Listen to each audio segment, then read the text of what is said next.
Welcome, I'm Jon Caldara, president of the Independence Institute and your devil's advocate. The legislature is in session. It's always a good time to keep an eye on all the latest from the Grand Junction Sentinel. Glad to see you again, Charles Ashby. Good to hear you. You've been down there 18 years. Right. You think you'd get paroled by now?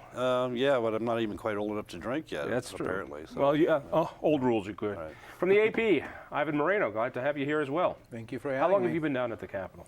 This will be my fourth session, so I have about another 30 years before I get paroled. You get paroled, yeah, that's good. All right, I'm not too sure where to start, but let's start in your neck of the woods. Just so the Secretary of Interior is in town for a private public meeting. I didn't quite get this one. She was invited by Senators Bennett and Udall and Congressman Tipton and the Governor Hickenlooper to come out and look at how some local people are dealing with the sage-grouse issue. Because right now, first of all, what's the sage-grouse issue? It's a. Are they hard to shoot? Is that the problem? It's a bird. It's a bird that's near endangerment and they're having habitat problems, and so the EPA or not the EPA. I'm not sure who it is. Considering putting it on the endangered species list. How do they taste? I've not had one. All right. Anyway, so there's local problems with it because whenever you do that, of course, and protect our habitat, then it puts impact on oil and gas drilling and other economic development stuff, even tourism stuff. So they're trying to work a deal with the Interior Department to come up with some other way than putting it on. So they convinced her to come out and do a tour of a ranch out there that's doing some of its own mitigation stuff to protect the bird and still do its operations. So that was fine. That all went real well. The media was there and covered it. It was all very good, nice, hunky-dory, everybody's having fun, and she looks good going in there. Then apparently, and I wasn't there at this, but apparently then they had a meet and greet with some area residents and the county commissioners in Moffat County, and like 50 people were there. But 2 journalists from the local paper and from our local radio station, I believe, tried to get in, and Jules people said, no, you can't come in. Twice they told him, kicked him out. And they even called one of the commissioners and said, they're not letting us in. He's like, of course you can get in. This is a public meeting. We had a public notice of this. Of course you can come in. They wouldn't let her in. I don't understand the thinking of doing that. It was like you had this good PR event that you've now just turned it upside down like a bunch of idiots. Because the meet and greet probably had some really good secretive stuff going on. But so this is a representative of the president who said we're going to have the most transparent administration in history. Don't even start, okay? I am going to start. Bush administration did that many times on many different levels, okay? But what's it's a different here? DC attitude. It is a DC attitude. They come in here and they think they control things. They think they can have this meeting and without the media there so they can have a free-flowing conversation. Well, guess what? This is a democracy, okay? People who don't get there need to want to have the media there so they can know what happened too. Didn't Hicks say something like that in like a half a year ago? Time magazine picked it up about, it used to be we had guys in the back room that would figure these things out. So the AP is on this. You guys are going to be demanding an apology from the administration, right? There's going to be outrage. Go. Well, we weren't covering that event either, but I mean, these things happen where sometimes, and I don't know what the particulars were in this case, where politicians' handlers maybe don't have a clear sense of what the law are or is, and then they just tell the press, well, you can't come in here, I'll say this about Colorado: we have a very strong sensitivity to this issue. We do not like backroom stuff. In Littleton, when their city council spent too much time in executive session, that becomes an issue. This just rubs us the wrong way. Well, left, right, middle, doesn't matter. Rubs us in the media the wrong way. The worst thing you can tell somebody in the media: don't go in there. Yeah. Oh, what? In there? Okay, let me go in there first and find out why I can't go in there. Let's bring it to Denver. All right, so we're now 2-3 weeks into the session, so things have settled down, the pomp and circumstance. So what's the burning issue of 2014? Because Lord knows last year was a bellwether year for the legislature. What is the #1 priority? Well, it depends on who you ask, but as far as like a burning issue, I think more immediately we're all kind of bracing ourselves to do another repeat of this gun debate.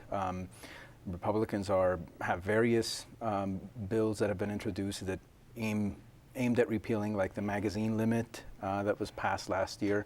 They have a couple of bills that go after background checks, like a straight up repeal, or making it so that if you're a relative of someone, you don't have to go through a background check. So I think we're all kind of waiting to see how Democrats handle that, because of course they got a lot of criticism last year over maybe not allowing everyone to testify, and it sounds like they're going through great pains to try to make it so that everyone who wants to talk about these bills gets a chance to talk about them. Do any of these bills get a shot to get out of committee? For those who don't know, the leadership, the majority leadership decides where these bills go, and they go to death committees, and so you can have lots of speeches and whatever, but nothing on guns, I don't think, is going to move. And that's, I mean, it's very doubtful. I mean, the bill that would repeal background checks, it's been introduced in the Senate, and it's already been assigned to State Military Affairs, which is the Kill Death Committee.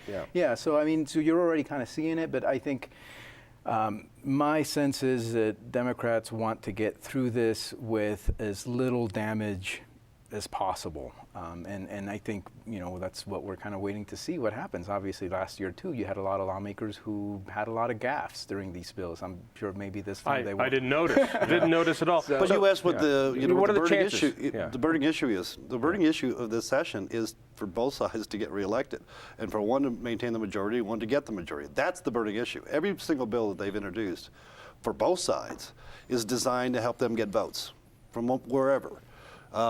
So the gun bills for the Republicans is like, we're keeping up the good fight. The Democrats, awful, evil Democrats, are going to kill them, and so you should elect us next year so we can actually do that. Democrats are mostly keeping their head down and running some very quiet bills, license plate bills, and bill to put more money into higher education. That doesn't require a bill. It can actually be done in the budget posturing. process. This is posturing. This is an election year. Right. But things like the gun law, even after the recalls, our governor said, I wasn't that crazy about the magazine law, and he said, I'm open to tweaks of these things. Is that an honest thing? Does the legislature look at that and go, all right, yeah, we have some issues with it. There are problems here and there. Let's go take a look at it. Or is that just puff? No, they will take a look at it next year. After the election, because they can afford to do that this year. It would make them look like, oh, we made a mistake and you guys were right. So no party would ever do that. Your party wouldn't do that if you were in charge. Trust me. When my party's in charge, all sorts of craziness happens. Oh, no, I know. I was there. I saw it. All right. Let's talk about posturing. Every year on the initiative, there's always the personhood initiative, and there's always an abortion bill. This time, the abortion bill that's been introduced has more co-sponsors, which really grabbed my attention as to why the Republicans would do it. What's the story?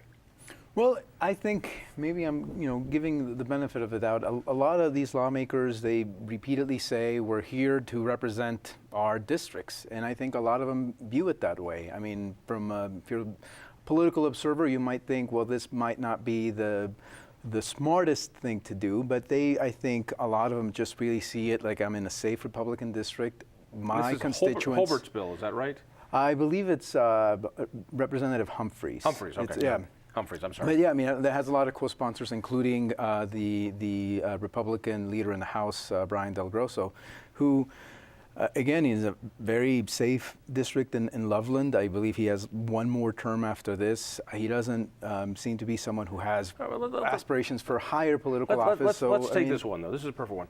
This abortion bill would ban all abortions. Rape, incest, doesn't matter. It would ban all abortions.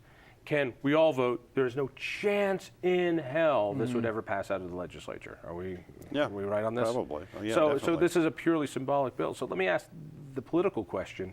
I understand if you're in a safe district, but Republicans need to get a majority in either of these two houses. I don't see how a bill like this helps them reach in those swing seats that'll be up in Jefferson County. Am I reading that part wrong? I mean, I think in a lot of these cases too, these representatives and state senators are also looking at potential challenges from their own party in primary. So maybe these are ways of being I'm a true conservative, and it's a way to, I think, survive possible contentious primaries. Again, it's a political bill designed to help them get elected. Well, I can understand in those seats, but doesn't it hurt Republicans in the other seats when you've got a majority leader, a minority leader, or more co-sponsors doing this, saying, "Look, if not for us Democrats, look what they would push." Well, those bills died when the Republicans were in charge. Right. So it's really no different. It is entirely about the politics of it. It's entirely about going after the base and telling the base, because it's disingenuous, because a lot of them don't support the personhood concept, at least the very first one, right? Because they're afraid that it might, do damage and make it impossible to ever overturn Roe v. Wade, right? So so again, it's just a matter of reaching out to the base, and maybe in primaries too. I think Ivan's right about that. All right, this is the awful thought I have. When you have a bill like this, what stops the Democratic committee from actually just passing it on to the House and forcing everybody to vote on it? So then. Nothing. Nothing. Yeah. Has that ever happened? In other words, to embarrass people and swing them? I don't believe so. I don't think that's happened. Well, I mean, then you would have to, in order for that to happen, you would have to have one Democrat on that committee voting yes, exactly. which is, I mean, It's not going to happen. yeah. All right. Yeah. Is energy the issue? Now that we've had 3 successful elections to ban fracking on a local level, which is, I believe, unconstitutional by state law, but we are not too sure. Hickenlooper's battling that. Is there some issue on that? No. Nothing. No, that's, again, it's something that they know is going to die from the governor. The governor's already said many times that he would block any fracking ban, any statewide fracking ban. He would battle any statewide initiative, or at least oppose any statewide initiative to ban fracking. The best you might see are some setbacks and maybe some raised fines on reporting, but they're a little afraid to do some of this stuff. It's part of their keeping their head down. That I said earlier, it's a little too big an issue, which is funny because before all the recalls, before all the gun stuff happened, that's the last thing that Morgan Carroll told us when she was still majority leader, that next year we're doing all the fracking stuff, because we expected all that last year. And so we asked her, well, why did we see that? It's like, no, that's our issue next year. And now we're not hearing anything about it. Well, there's rumors of a statewide initiative either to ban fracking, which I don't think will happen, but to allow local municipalities to ban it themselves. So that's going to go forward one way or the other. Doesn't that put the governor in a tough spot during a re-election year? Because he's going to hate that. Yeah, but I mean, I think he doesn't have to be campaigning for or against it. I mean, and by the time if it makes the ballot and it gets voted on, the governor's race will be over. So I think it's an issue where I think he could probably keep a very low profile. What, our governor keep a low profile? But he won't have to. He's already said he's against fracking bans. I mean, he doesn't think that fracking is a bad policy or bad thing to do. So it doesn't hurt him to come out and say that's why he's doing the air quality stuff and the water quality stuff, to appease that other his side of the equation, to say, okay, fracking is okay, but I understand you have concerns about air and water, and so we'll look at some new regulations to make sure that there are no problems, and we'll do some more reporting stuff. We'll take care of it, but we're not going to ban fracking. And so that's how he plays his role on the fence. Does the election year pollute everything down at the state legislature? Oh, yeah. I mean, how so? It's like I said, everything. Lunch is about politics.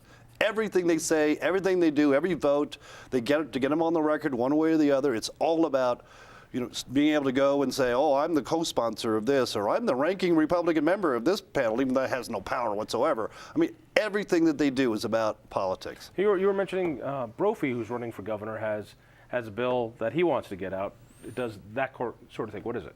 Well, so what Senator Brophy is proposing is expediting the death penalty process. Of course, Hickenlooper, who he's running against, if Brophy ends up being the Republican nominee, took a lot of heat over his decision to not set an execution date for Nathan Dunlap, the Chuck E. Cheese mass murderer.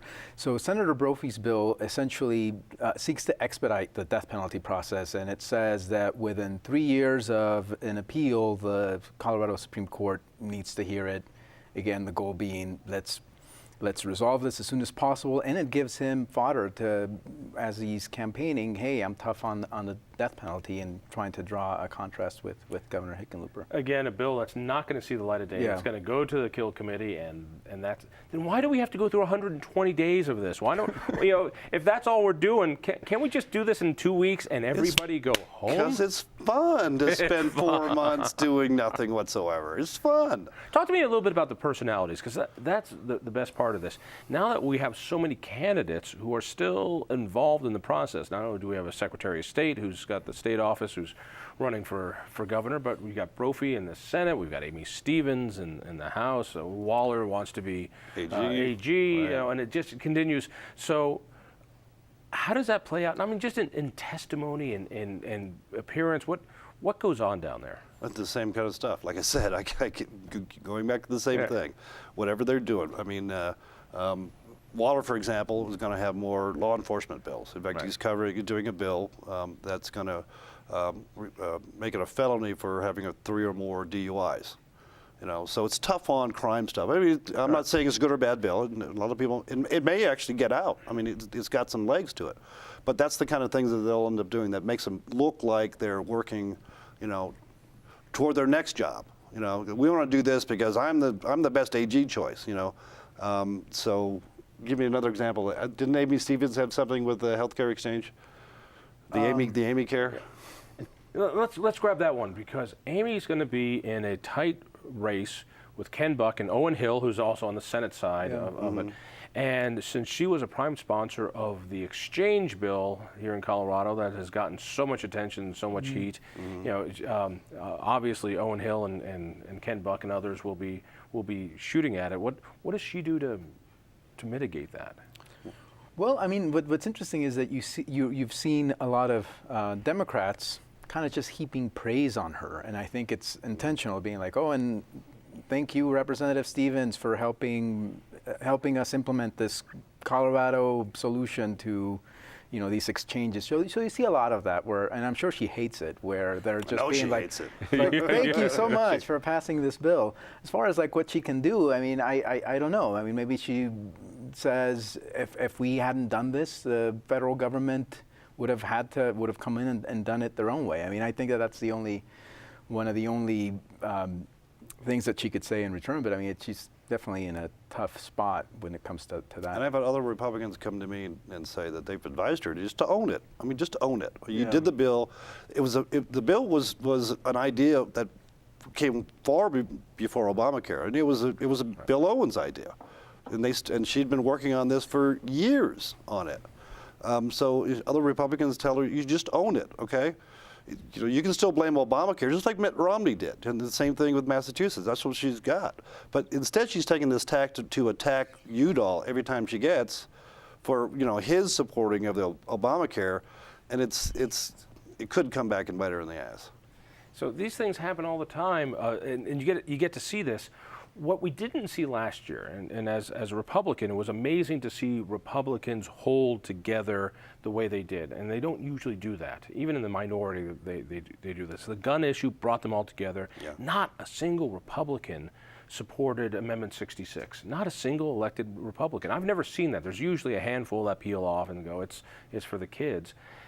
Is that cohesion going to stay? I don't see what happens, because when you have these primaries, it becomes Republican on Republican violence, and you've got Owen Hill on this side and Amy over here and this and that partisanship. Is there any of that on the Democrat side this time, or because are they fighting for in the Senate? Primaries? They're running a little scared in the Senate because they're now 18-17, and so they're being very cautious.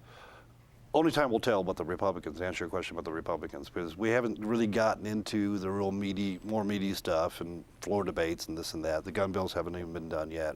So we'll see. But if past experience is any judge, you will see that. There'll be that fighting. There'll be a lot of that fighting within the party, that kind of cohesiveness. Because you're right, the gun bills did bring them together, and that was a good issue for Republicans, because it really, for them, it's just the perfect issue. It's not like abortion, where not all of them, you know, support it, or civil unions, or whatever the case may be.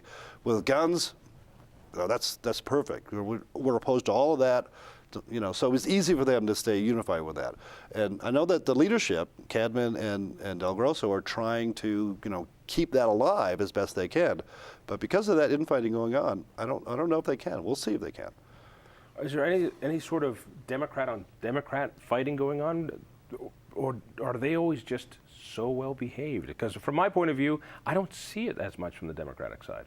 Well, I haven't seen it either. I don't know that it's necessarily because they're more well behaved. I think it's just, as Charles has said already, it's an election year. I think they realize that the top priority is to keep control of both chambers. And so far, there hasn't really been anything that has fractured them. Like last year, there was an attempt to repeal the death penalty here, and you did see some bickering among Democrats, but they really haven't had that issue come up that kind of makes them clash. I think with guns, if it ever went to the floor, which, I mean, it's not. It's not. I think you would have some Democrats both in the Senate and in the House, even if it's just a handful, who probably would side with Republicans or perhaps even have buyer's remorse from last year. But again, it's not going to get to that point. Especially in the Senate, because there are 2 Democrats who voted against the 15-round mag. They voted for the background checks. And that's Sherry John and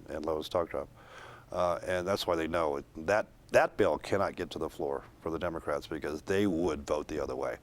They would vote the way they did last year. Right. And that would reverse the whole thing. Actually, that would die in the House, right. Probably, but still. It's an important thing to say. When you say guns are a good Republican issue, there are Democrats Well, no, who feel the and same you're way. right. You're right. There are lots of Democrats who do. And those 2 were 2 who yeah, who but you were fared asking well. how Right. the Republicans were staying unified, Right. and So that was really, the issue. what we're talking about here is a session that boils down to the big issue of cactus. Is that what I understand? Yes. As a Republican, too, by the way, he was carrying that bill. All right, For explain this for bill, some because Girl Scouts. Well, hang on, Okay. because there's important stuff going on in this country, and we got issues here in Colorado, and so this one might top the list, and it is the King Cup cactus. King Cup Yes, cactus. to make it the state cactus symbol. I mean, we have the official the state official cactus. official Wait, state the cactus. official Right. state yeah, we have all these cactus. different Cactus, symbols, all right. and we have this, the song. We have 2 songs. We have 2 songs. You're right. Can you name both? Well, one is John Denver. That's John the Denver. easiest The one. other one is, I don't know, I have no idea. Yeah, exactly. no idea. Can you sing your college fight song? I don't even. in the same yeah, way. No, Right. I mean, exactly. But anyway, so this is. Because the Barber College did not have a fight song. Oh yeah, that's right. Anyway, so I don't know what the hell that meant. It's another feel-good thing. Some Girl Scouts come in. We had this happen a few years ago with the Yule Marble for the state rock. For the, what was it, last year or 2 years ago? Last with year was like the making reptile. the shelter dogs and cats as this official state pet. Oh yeah, there was that. Yeah. We have an official state pet. Yes. Yes. Can you name the official state fish? It's the chumpback hump or something. I No, don't know. young man, do you know?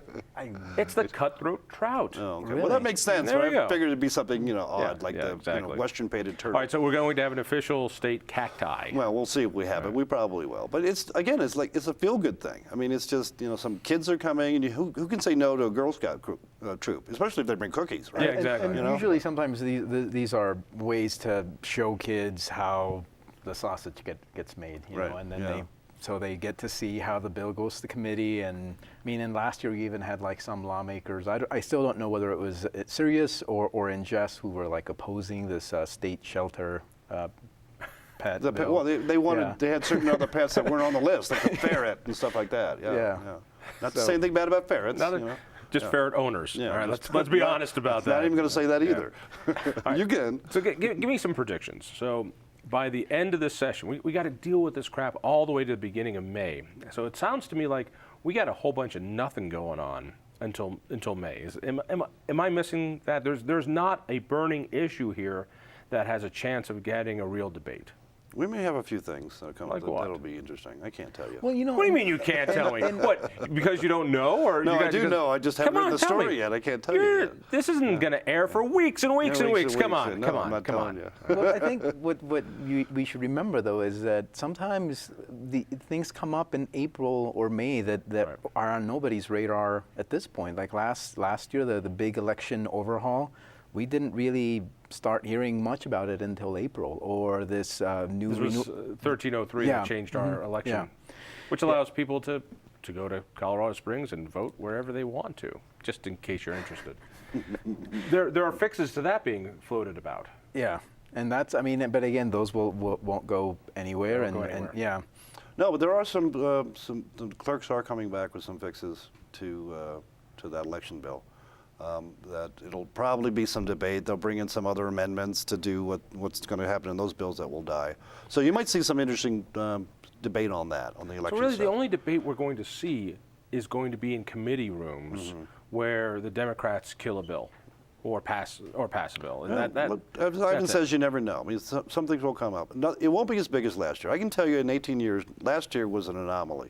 That was the craziest year I'd ever seen, and I don't expect to ever see it again. It was just What if you could encapsulate? We've only got a minute and a half. If you could encapsulate what last year was from a historic point of view, what was it? in the put all legislature? 18 years together in that 1 year. Yeah. All right, that's how bad it was. It was just week to week to week. It was always something, and And big big, issues, big, issues, huge yeah, issues. guns, death penalty, renewable energy standards. I mean, it was just a lot of big controversial issues that they did. So- And that's typical for an off-election year to do that kind of stuff. But not that size. So No, not that size. So here, the Republicans would like to make it as big a year as it was last year, but the Democrats aren't going to let them. No, they just want to remind everybody that it was a big year and a big bad year last year, and that's their goal. Will they be successful? Oh, I mean, up into committee. I mean, I don't know. That's, I mean, really all they could hope for. And that's why I keep harping back on guns, but they have several attempts to change or repeal the gun laws because this gives them many more opportunities to have debates in All right, committee. well, let me make it clear. Neither one of you are good for me at all. Sorry. You add nothing to this conversation. Sorry. not So our why'd you fault. invite us? I don't know. You could make something up next time. Why, what did you make you think I didn't ask? Charles, thank you. Ivan, thank you. Thank you. Listen for me on KHOW Radio. Check out the Independence Institute at independenceinstitute.org. And we'll see you next week.